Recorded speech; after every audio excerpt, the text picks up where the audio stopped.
Welcome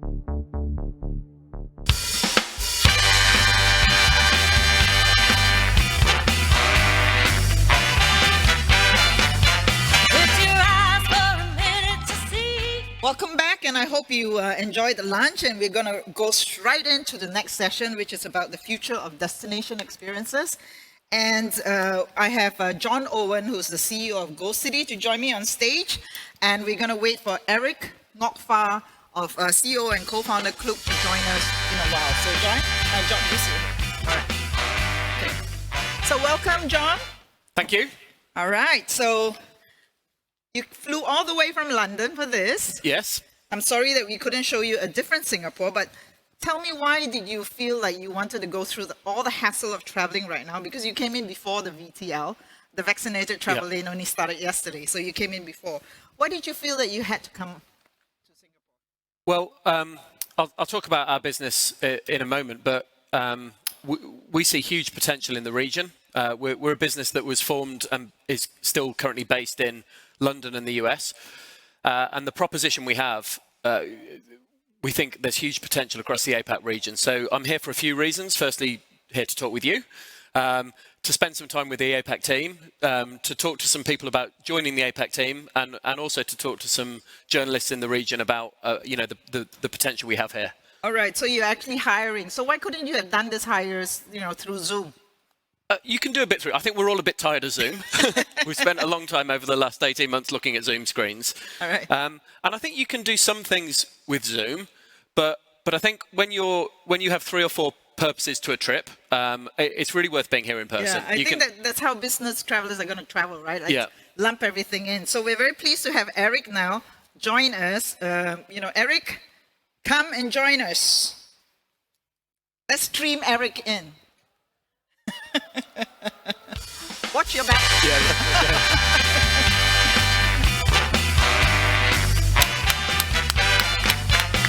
your eyes for a minute to see that you stay free. Lift your eyes for a minute to see. Hey, Eric. Hi, Hi, Siew, Hoon, hi everyone. It seems like I am literally on a panel in Singapore, on a digital panel. You are on the panel, yes. Eric, it's a shame. I mean, I was just talking to Jon that he flew from London to join us physically, and you in Hong Kong cannot join us physically. And that is the crux of the problem that's facing Asia, is that we cannot travel across Asia to visit each other.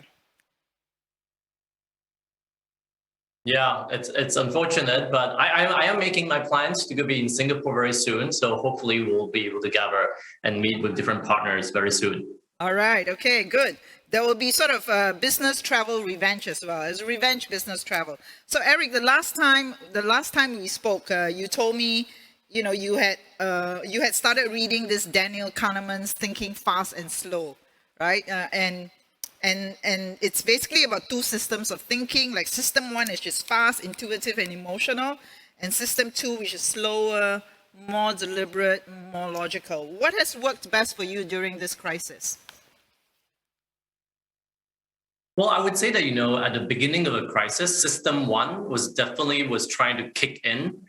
But because it felt like it was happening so fast and no one knows how long it's going to last. And in fact, I feel that when crises sometimes are short-lived, system 1 can actually do quite well, because sometimes when system 2 comes in, meaning you have to really think through, etc., and you think of all the risks, and then by the time you finish the whole thing, that crisis has probably already happened, the opportunity is probably gone.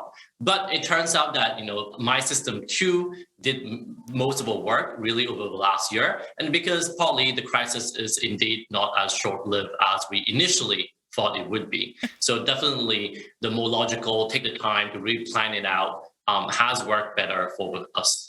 Right. Jon, what about you? And what have you watched or read this period, if not for the pandemic?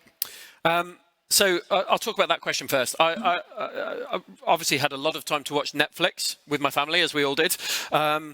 But actually something really interesting I read was a book called The Year 1000 by a lady called Valerie Hansen. And it was a really interesting world history book. And it essentially rejects the thesis that global trade started in 1492 with the European discovery of North America. And it talks about all of the systems of trade that existed in the year 1000. And I think the relevance for us is it just shows that this willingness to exchange ideas and to travel is a fundamental human need that's been around forever. And that sort of gave me great confidence in both the mission we're all involved in helping people do that and the ability of the travel world to recover. Yeah, I mean, it gave you perspective then. Yeah. You know, Sorry, I was going to say, in terms of System 1 and System 2, I'd give a very similar answer to Eric, actually. You know, we were, our business, like a number of travel businesses, had a few years of really positive growth. Ground to a total halt in February 2020, and we moved straight into System 1.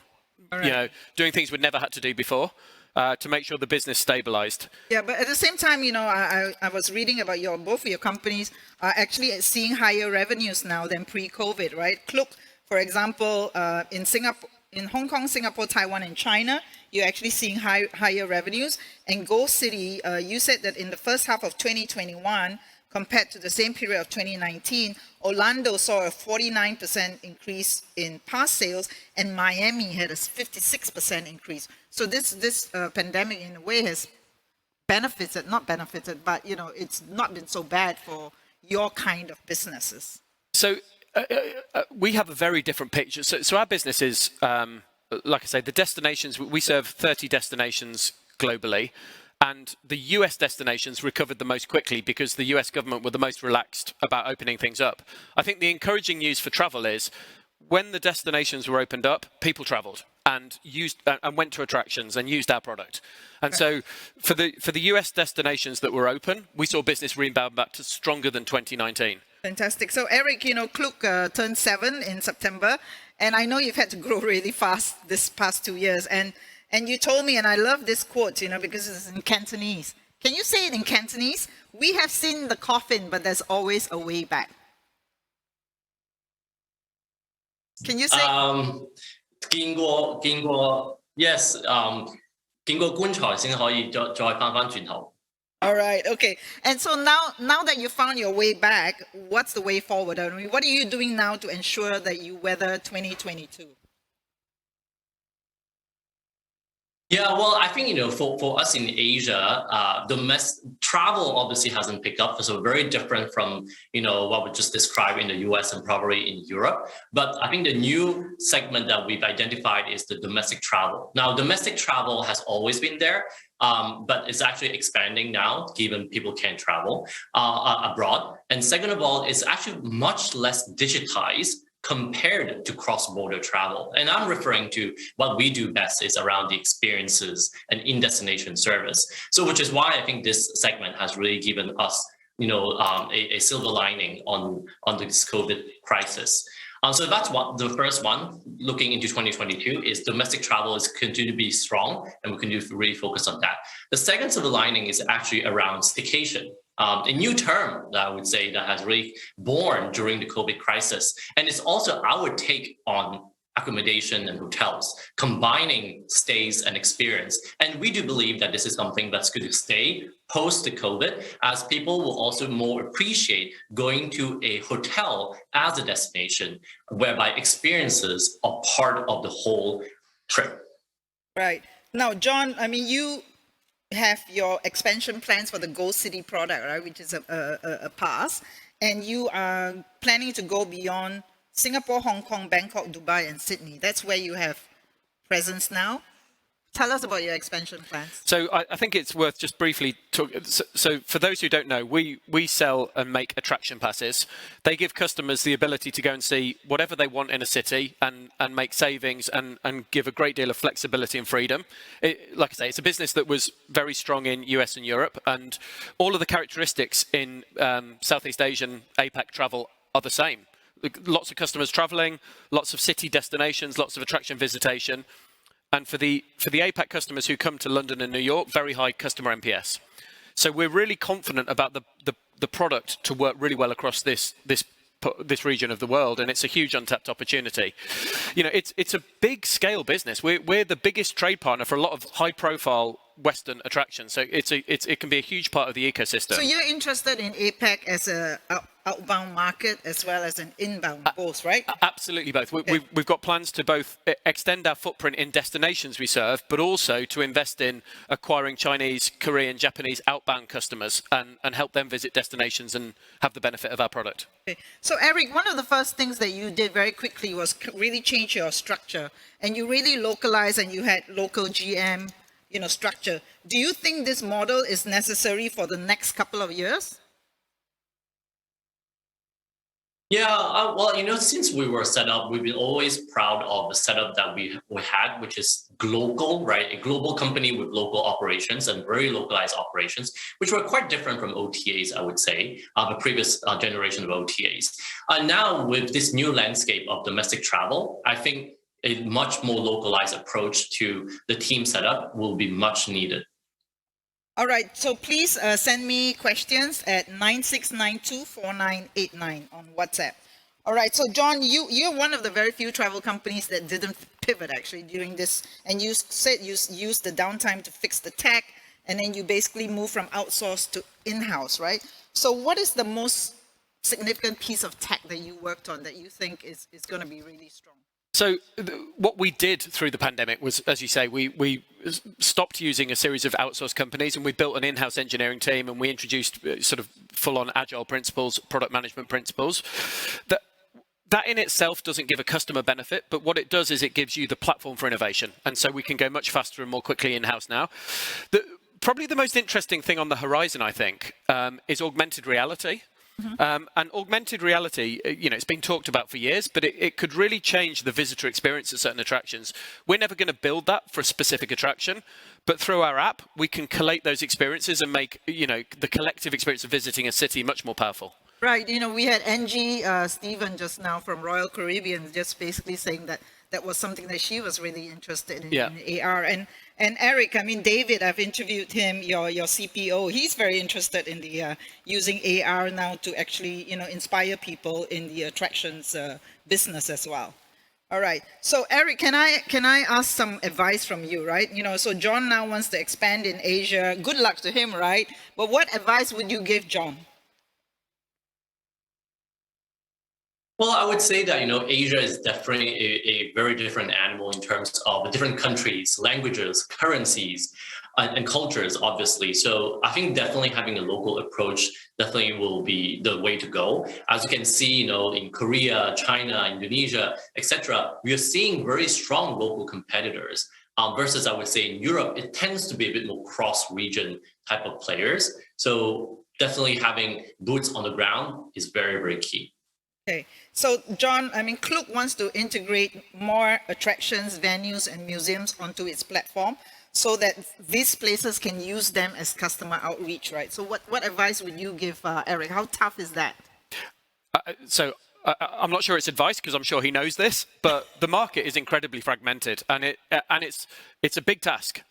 It's a task we face as well. We're with 1,300 attractions around the world and, making the technology work flexibly for a whole variety of different ways of working it's big, but good luck to us both in that.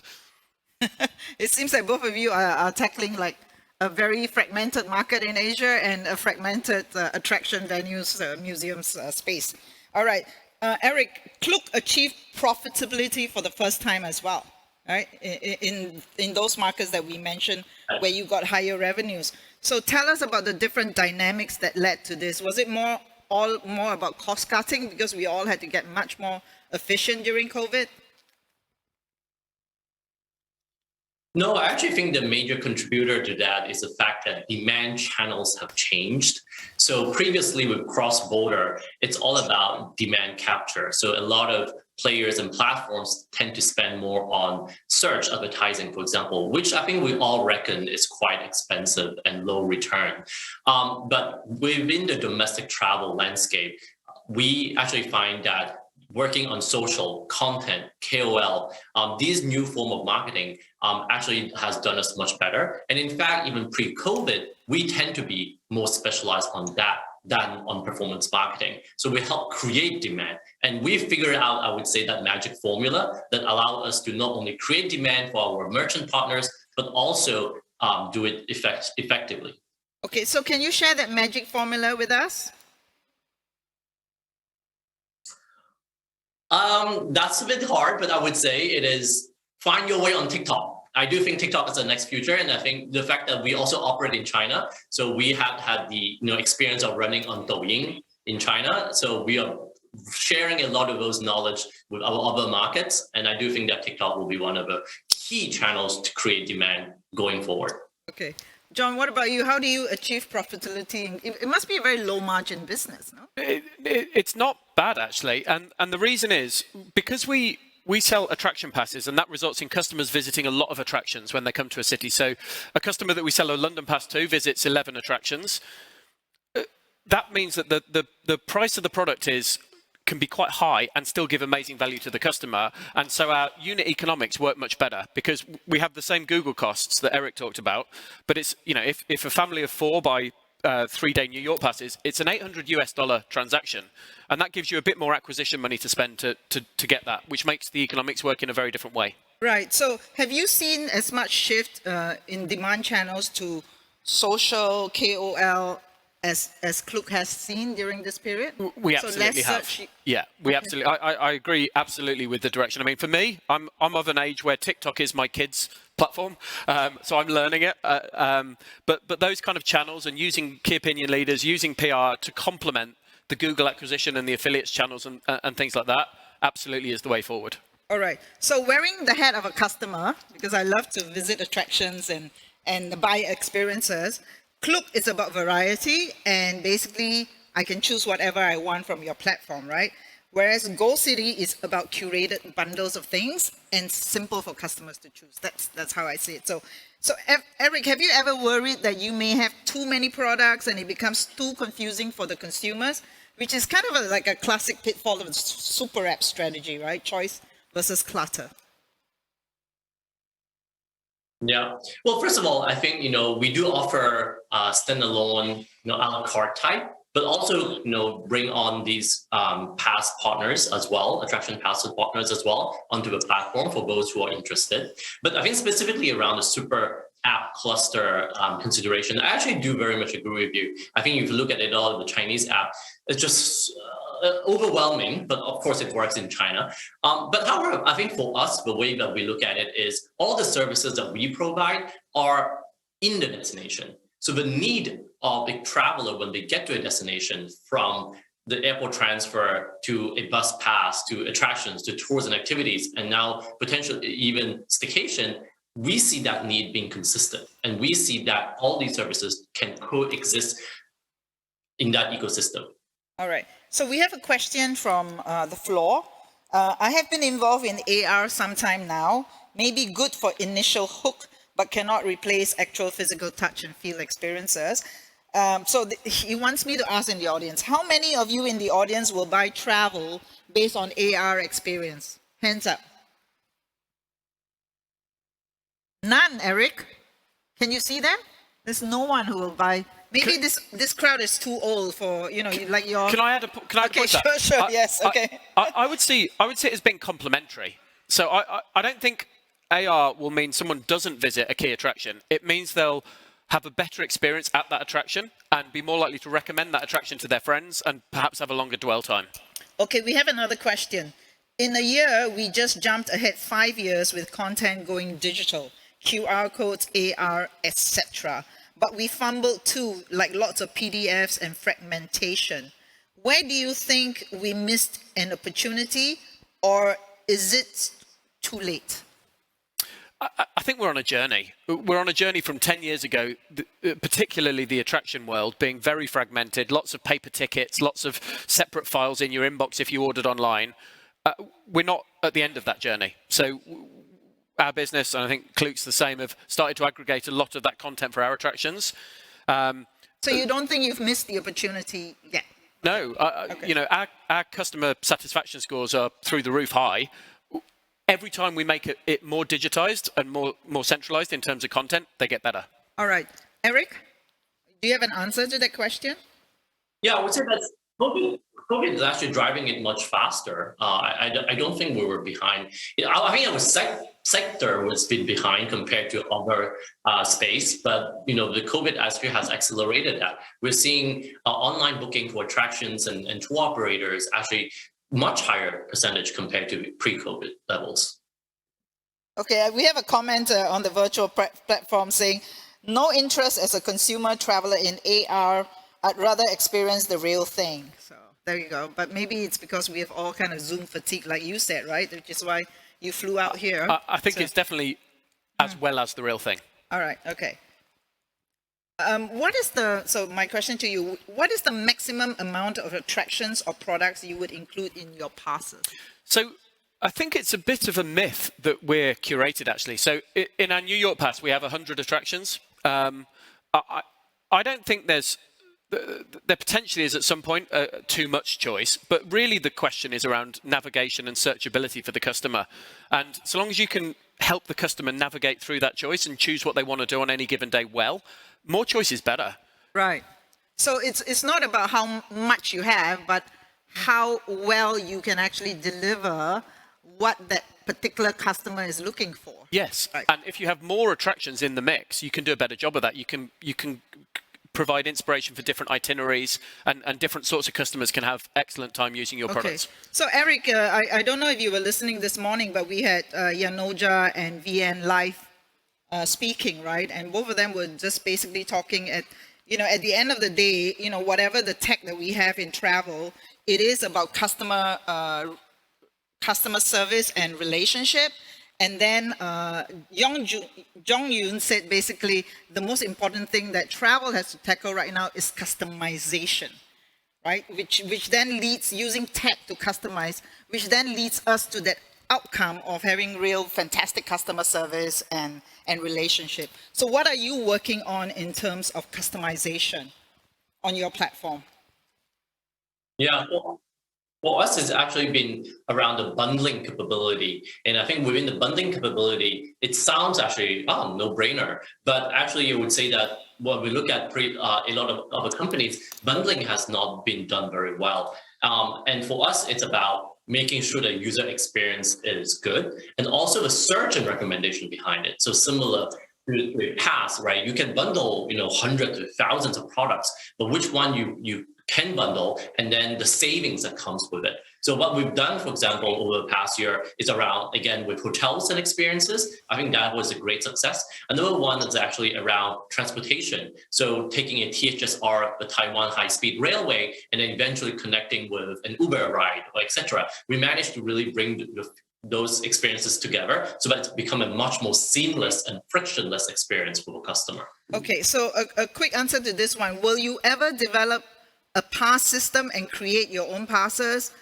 For example, like Get Your Guide, Get Your Guide original tours to compete with other tour operators on their platforms. Will you ever go that route? Well, I think in some form right now, our new upgraded SaaS merchants, SaaS system for the merchants allow those merchants to do that, whether they want to create annual pass or multi-visit passes, or if they want to bundle with their parent company that has multiple attractions or other businesses, they can actually easily do that through our merchant SaaS. All right, let's move to payments, which is a big topic, right?